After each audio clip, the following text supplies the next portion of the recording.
All right, guys, so we've kind of talked about the basic graphs that are used, but when you start looking at the media and the way things are presented, whether it's in a book or a magazine or social media or on a news report, the graphics usually get a little bit more complex. So we're going to go through some examples today and just point out a couple of things for you to be aware of and keep in mind when you're looking at these graphs. The first thing I want you to keep in mind is they only tell you what they tell you, okay? The information that it gives you, you have to be really careful about what it's actually saying. We have a couple, this first graph right here is called a multiple bar graph. So it has, instead of just showing men's earnings with one bar, it's comparing men and women's earnings based on the degree that they get. So it's saying that men with a master's degree make about $86,000 on average. Women with a master's degree make $62,000 on average. That's great information. That is very good information to know, but you need to keep in mind that that's all it says. It doesn't say what job they're working in. It doesn't say what type of bachelor's degree. All it says is men with a bachelor's are making an average higher than women with a bachelor's. Again, that's great information, but what happens when you see these in the media is they'll post something like this, and you have to be really careful with what they use this data to argue, okay? A lot of times you'll see a great graph like this one with good information. It goes from 0 up to the maximum. Things are evenly spaced. It's well prepared. Even though it's a good graph, someone might translate it to mean something that it doesn't actually mean. So be careful about that, even when the graphs do look good. This one is a line chart.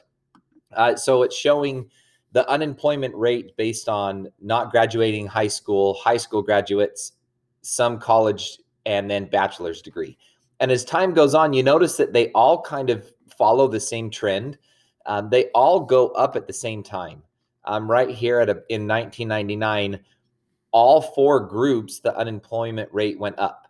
And then in about 2002, it went back down. And then in 2006, we had the housing market crash and unemployment went up really high. And then in 2010, things started to balance out, level out, and unemployment rates went down. So this is showing you, again, good information. And it's only telling you what it's telling you. It's not telling you why the unemployment rates are changing. It's just telling you that they changed. All right. What you take from that, you just have to be careful of. Okay. So example one just asks you to look at trends, which we've talked about a little bit there. So we're going to move on to a few more examples. So this one, another double bar graph. This one's three-dimensional, but same idea. It has boys and girls being compared. Now, what this is, the PISA is an international standard academic group that what they do is every 3 years they go around to a whole bunch of different countries and give a standardized test to a group of kids, and they compare how kids do in different countries. And this is one of their graphs. And so you've got the countries at the bottom, the mean scores, the average scores over here on the left. And when you look at this graph, it shows that in the United States, the average score for boys was 484. The average score for girls was 479. And again, this is a reasonable graph. There are some issues that I have with it. But looking at this data, a lot of times this test is used and this test is cited when someone is arguing that boys are better at math than girls. A lot of times they come back to these standardized tests and say, yeah, but look, all the boys' averages are higher. When you look at this one, first of all, no, they're not. In a couple of the countries, in Finland and Russia, the girls scored a higher average than the boys. And not only that, but look at the girls in Finland. The girls in Finland kicked the boys in the United States butt. In fact, the United States boys only scored better than the girls in the United States and the boys and girls in Russia. Across the board, the girls in every other country scored better than the boys did in the United States. So again, it's good information. You have to be careful with what you take from it. My biggest issue with this graph is that it only shows us from 580 to 460. And this can lead to what's called a proportional, a problem with the proportion of the graph. So right now, when you look at the boys and girls in Japan and South Korea, it looks like there's this great big gap, that the boys are significantly scoring higher than the girls, which they are scoring higher on average. But if you look at this on a scale from 0 all the way up, this is what it looks like. So instead of looking at just that 120 range, if I look at 0 all the way up and I compare the same things, in the United States, those are different, but they're a lot closer than they appear to be right here. Even the Japan and South Korea, they're different. You can see that they're different, but they're not, all of a sudden you realize they're not as significantly different as it looked like they were in this graph. Okay, so again, be careful with how the data is presented. It all may be accurate, but they can present it in a way that can exaggerate the differences. This is exaggerating how different the boys and the girls are. In fact, one way that you can look at this is, so let's take the boys in the United States and the girls in the United States.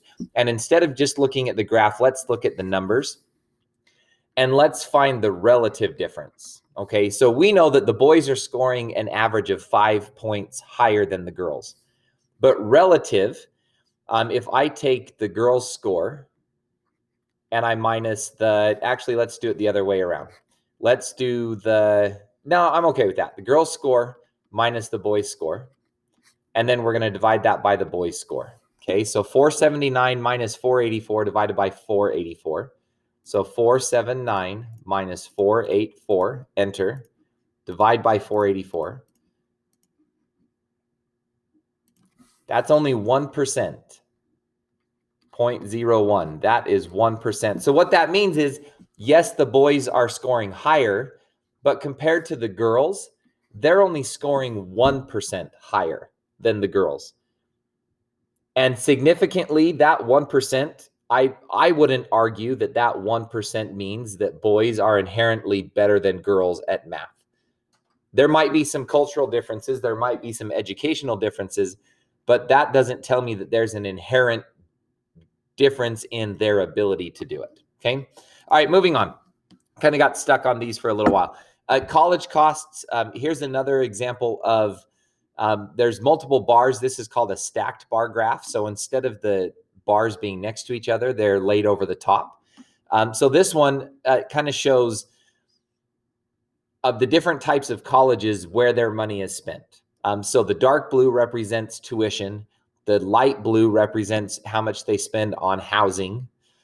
The red represents books. The yellow is transportation, and the green is other expenses. So when I look at this, those blue bars in each group are pretty similar.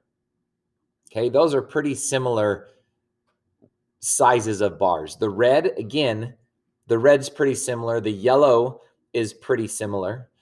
This one up here, the public 2-year commuter, that itself right there, that you're commuting, you're having to drive further. I would expect transportation to be higher at a 2-year college because a lot of people don't live there on the college, on the campus. And then other expenses. So when I look at this graph, what I notice, the biggest difference in the price of college is just in the tuition. Down here, you've got 3,000, then it goes up to 10, then 24, and then the private nonprofit 4 years colleges, their tuition goes clear up to 34,000. Other than that, if you just look at these bars, they're pretty much the same size. There are some slight differences, but they're a lot less significant than what you notice in the tuition. Okay, example 4. So these graphs always get me a little bit because a lot of people don't know how to read them. So when you're looking at this graph, this is showing a trend in the death rates for 4 serious diseases. Now, the way this graph works, a lot of people will look at this and say, oh, wow, look, pneumonia is the highest. That's the biggest killer. And cancer is the smallest, so that's the smallest killer. And that's not how these graphs work. The way that this graph works is it's not based on just the height of the graph. It's based on the width, okay? So when you look at the cardiovascular chunk right here, you don't look at, I don't come right here and say, oh, 600 out of 100,000 deaths were from cardiovascular. I look at this as you look at the width of the graph. So I would take this 600 and I would minus where it stops. So I would minus 350. So really, this is only like 250 deaths per 100,000 people. So just where we need to be careful with this one, and what a lot of people misconstrue, is it's not just the height, it's the width.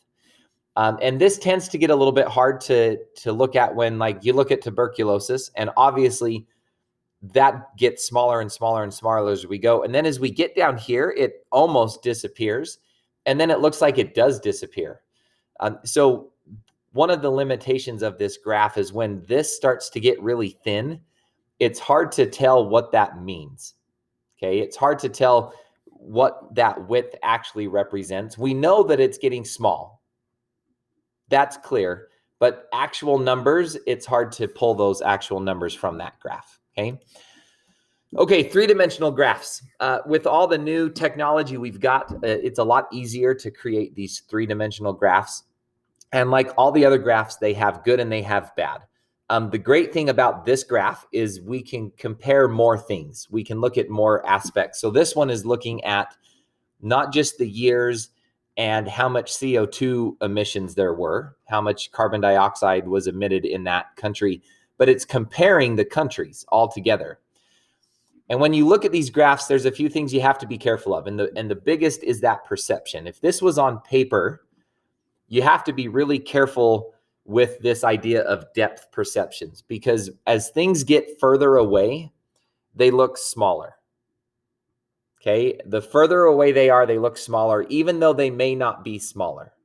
Okay, I like that this graph put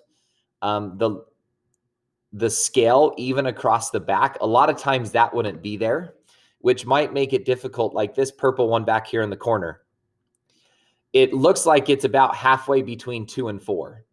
Now, if these lines weren't here, some of these in the front might look similar.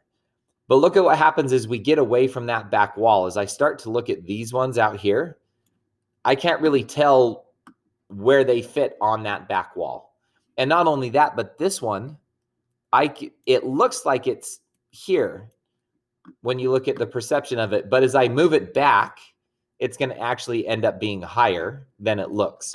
So these graphs are great, especially if they are on, like, if it's like a digital version. If this is something that you can rotate and turn and twist and change your perspective on a piece of software, this is a great graph. On paper, still a good graph. You just have to be careful that your perception doesn't lead you to believe something different. Okay. The question that goes with this one, and I know we haven't directly brought some of these up, but it says, when did China surpass the United States in total carbon dioxide? So when you're comparing China and the US, that's the purple and the blue, which are obviously the highest. Right here, the blues looks like it's taller, and then right here, they look equal.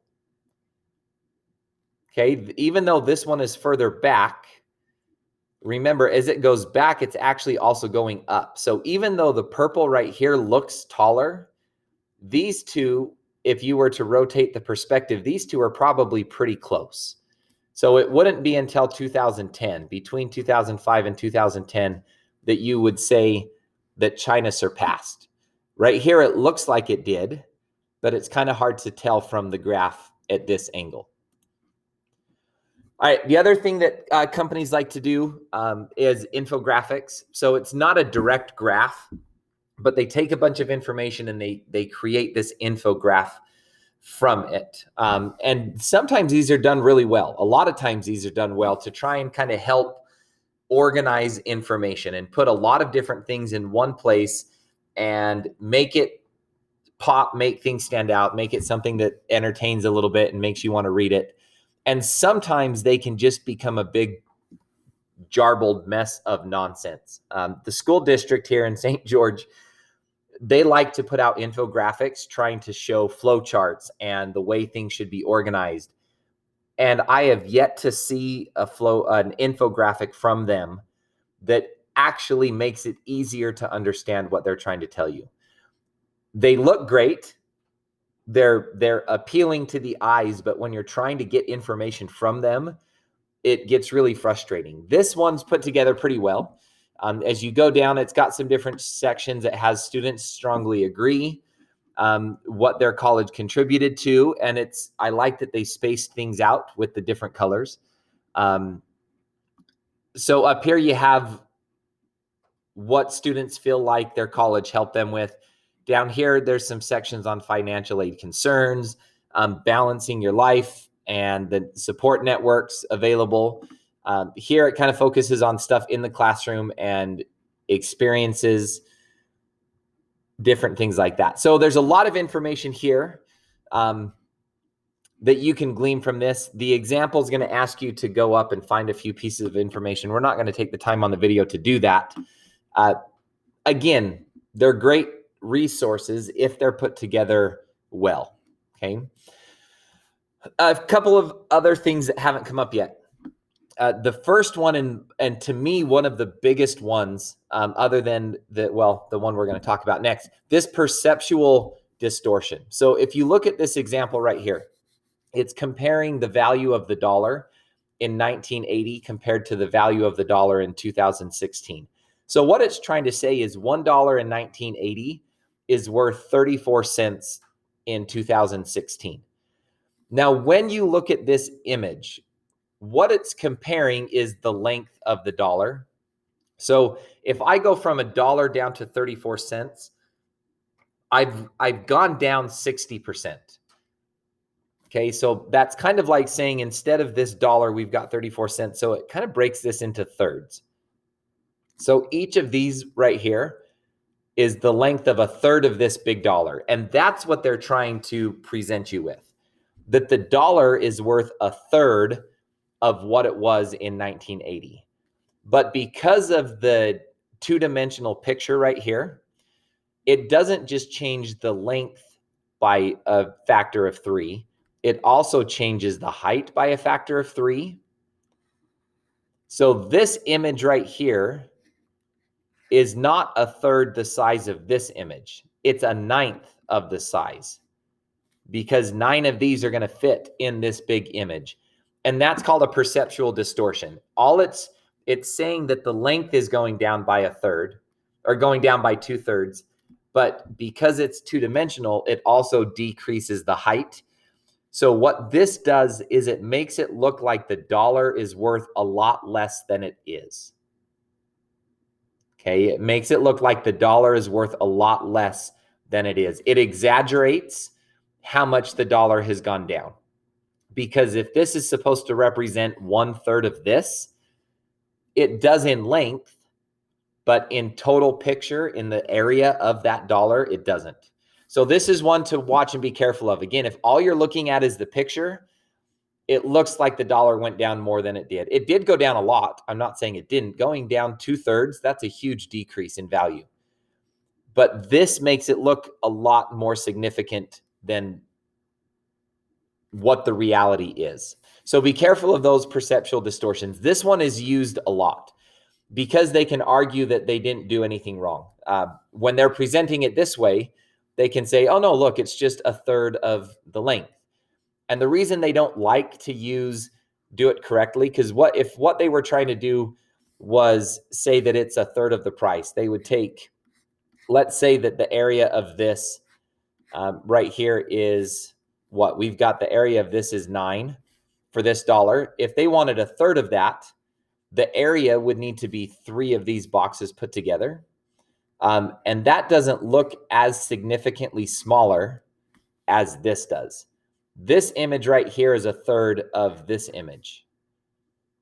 They're trying to present it as this would be the third. So just be careful of that one. And the other one we already talked about. They use the axes to exaggerate. Whenever you see a graph that doesn't go down to 0, you need to be really careful that you're not just focusing on these great big ups and downs, but that you're focusing on the big picture. So on this image on the left, this is showing women as a percent of all college students. So right here in 1910, women were 40% of people in college. And then it went up to about 48, 47%. And then it goes down to where in 1950, there was only about 30% of the people in college were women. And then it goes up a lot. And in 2020 right here, women represent more than half of the people in college. So just be careful when you aren't looking at the whole picture. Here's the actual increases and decreases when you put it on a scale of 0 to 100. It still is a big up and down. There's still a big change, but it's not nearly as exaggerated as it looks like it is in this image. So be careful of that one. We already talked about using the relative difference with the average score. So this example just wanted you to go back to the mathematic tests that we looked at and compare them with each other, looking from 0 to 100. And we did that already. We looked at the relative difference. So couple of other things. NonLinear scales. You got to be careful of this one. Here's some graphs of supercomputer speed records. And what it's showing is that over time, the speed of computers has gone up. And what we have to be careful of with this one on the left is notice that my scale on my Y axis right here doesn't just go up the same amount. Okay, over here on the left, it goes up by 20,000. Each one of those increases by 20,000. Here on the left-hand side, my first one goes up by 10. So from 1964 to 1968, it increased from 0 to 10. So it went up by 10, a factor of 10 millions per second. From 1970 to 1968 to maybe 1978, it went from 10 to 100. So it didn't just go up 10, it went up by a factor of 10. So this is 10 times as big as the one below it.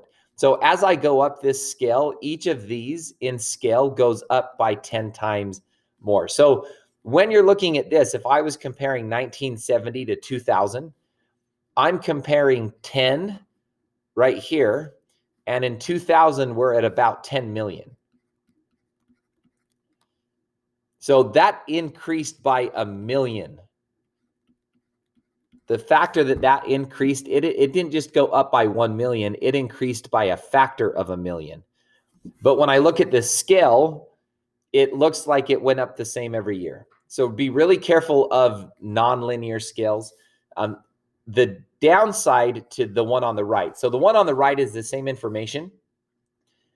But when you're looking, when something grows, so this is called an exponential scale or a logarithmic scale. And what that means is as it grows exponentially. And you've talked about this when we've talked about increases in interest and money, and you've learned about exponential over the years. But what that means is on a regular graph from 1960 to 2000, it was only growing by these small factors. It was growing by 100 and 1,000 and 10,000. But then all of a sudden, exponentially, it starts growing really fast. I mean, if you look right here at 2010, the speeds of, and this is in trillions of calculations per second, The record for a computer in 2010 is clear down here at, what was it? We can probably find it over here. So in 2010, we're looking at about, I don't know, maybe 2,000 trillions per second. 5 years later, look at how much it's increased. 5 years later, we're not at 2,000. 5 years later, we're at like 95,000. So this gives you a better picture of the actual increase than this one might. If you were looking at this one and you didn't understand math very well, you might look and say, oh, it's going up about the same every year. About every 10 years, it's a linear growth. And it's not. It's this ridiculous exponential growth that we're having. Even in just the last couple of years, look at how much it's gone up, okay? Percentage change. And this is probably going to wrap it up for us. Some graphs will, instead of showing you a value on the left-hand side, it will show you a change in percentage. So this one on the left is showing you the changes in college tuition. And if you aren't looking at this, if all you're doing is looking at the graph, which a lot of people do, it looks like, oh, tuition is going up, tuition's going down, oh, it's going up, down, up. Oh, but look, over the last couple of, all these years, tuition went down, down, down, and now tuition is at the lowest.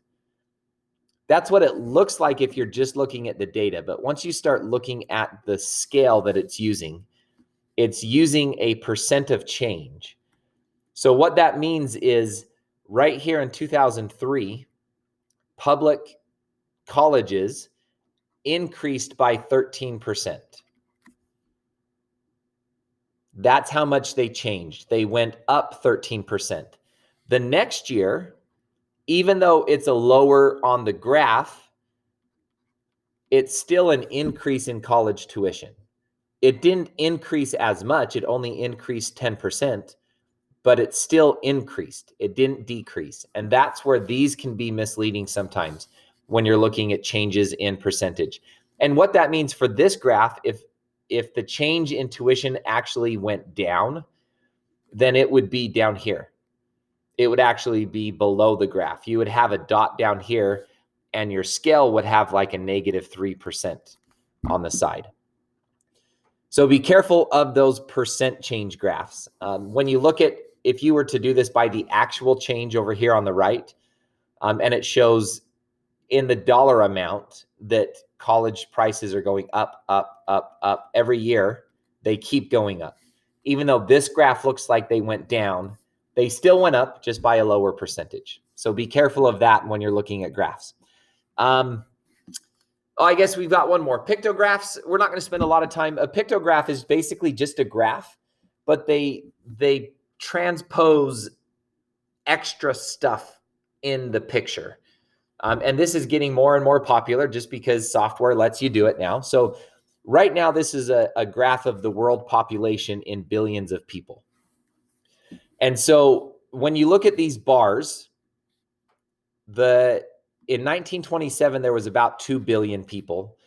In 1974, there was about 4 billion people. And I like that these look like they're kind of to scale. The 2 looks like it's half as high as the 4. Okay. The 4 looks like it's half as tall as the 8. So our vertical axis has a good scale. But not only did they add all this stuff in the background that really doesn't mean anything at all. It's just a background. It's an image. It's just trying to make the graph look prettier. So this doesn't have any bearing on the data. The other thing that I would worry about with this graph is look at our changes in time. The scale going up and down is a great scale. It doesn't change. But going left to right from 1804 to 1927, that's 123 years right there. But then our next change in scale was a lot less. It took a lot less time to go up another billion people. That one, it only took 33 years. And then the next one is only a 14-year change. And then the next one is a 13-year change. And then a 12-year change. And then we get 13 and 12. And then all of a sudden we're up to 26. So My other concern with this graph is that fact that world population is actually growing exponentially. So as we go, this should be getting exponentially bigger. And the way that they've graphed it, because of the way they did their scales, it makes it look like the population is growing linearly. And it's not. It's growing exponentially for sure. So we've just got to be careful, again, when you look at this graph, that you look at all of the data that's being presented. Okay, don't just look at the widths and the number up here. Make sure that you're paying attention to what's going on in the rest of the graph. Okay, so homework 5D. We will work on it in class. You're welcome to start it at home. You're just going to be looking at a lot of different graphs and interpreting the data and what it says or doesn't say. So good luck.